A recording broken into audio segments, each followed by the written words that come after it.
Okay, so today we are going to make banana nut bread, and my ingredients is sugar, flour, salt, and baking soda. And I thought I had walnuts, but I didn't have all the walnuts, so there's a mixture of walnuts and pecans, so we'll see how that turns out. Some extremely ripe bananas, plant-based milk with apple cider vinegar, oil of your choice. I'm using olive oil, some vanilla extract. Preheat your oven to 350. And then what we'll do is,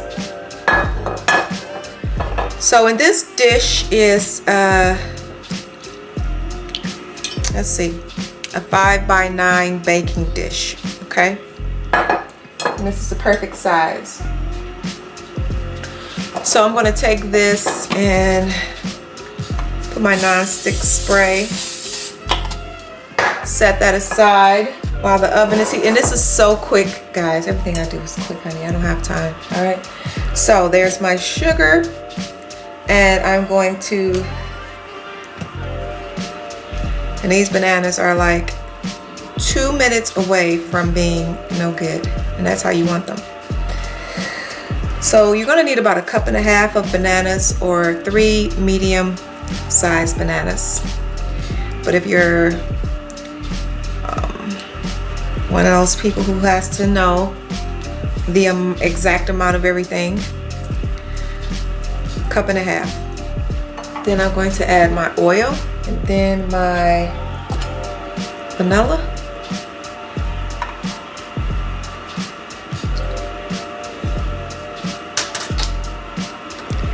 And then we're just going to blend this all together.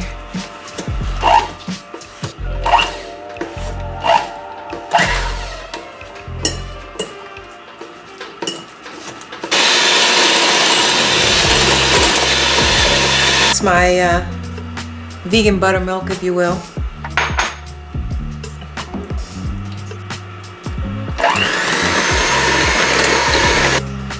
So before I add my baking soda, I'm just gonna give it a good mix it all together.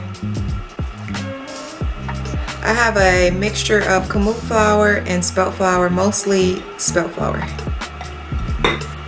So once that's all mixed in,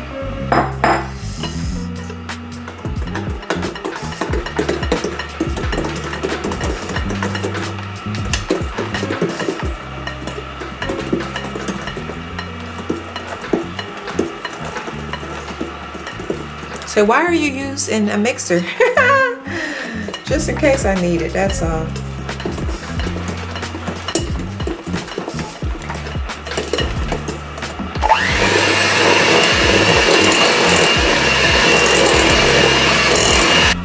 Flour all incorporated, and then we're just gonna add our nuts. Now, 1/2 cup of nuts is a good rule of thumb, but my husband really likes nuts, so I usually put 1 cup or more, depending on how it looks. Every little piece has to have nuts for him. So then all we're gonna do is take our lovely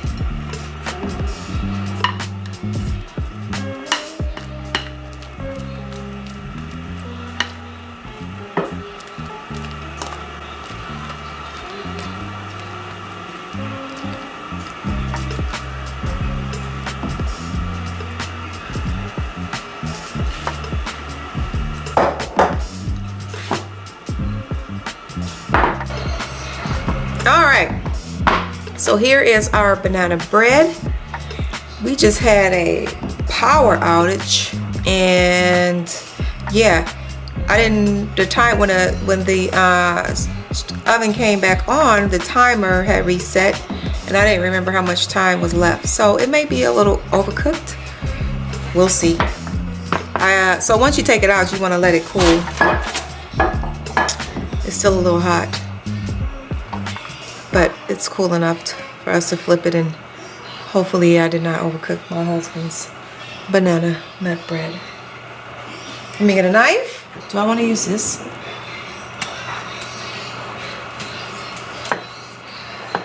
I always, oh, okay, that looks perfect. Let me see. It's still a little bit too hot, but I want you to see. I want you to see. Look at that. Look at that. Okay. You see that? It's too hot right now. It won't. Can you just give it a taste? Why are you messing with me? Please, look. All right, tell the people what it tastes like. You're so full of stuff. And tell me what it tastes like with the pecans in it, because I had it up. Well, one thing when you cook the pecans, being it's a softer nut than the walnut, it don't have as much of a crunch as if you use the walnut. Okay. But it's moist. And I do taste the banana. The bananas were nice and ripe, so that banana flavor is really peeping through the fiber of the bread. That's good stuff. How does it compare to your non-vegan favorite banana bread? Well, be honest. It does have, it's sweet. So if it was non-vegan, it'd be a lot sweeter. But, you know, I don't really like a lot of sweet stuff, so it's sweet enough for me. It's a good bread. It's so pretty good. With some nice tea, some nice coffee. Let's have some tea. I ate about 2 or 3 slices of that. I can't be eating it. Okay. We'll leave it alone. All right. And I want to show you. It's been several hours now. Actually, it's the next day. Once the bread cools down, you can actually cut it. That's why it's so important to let stuff cool down. But I was about to relax, and I wanted to show you, give you like a little taste test. Okay? So there you go.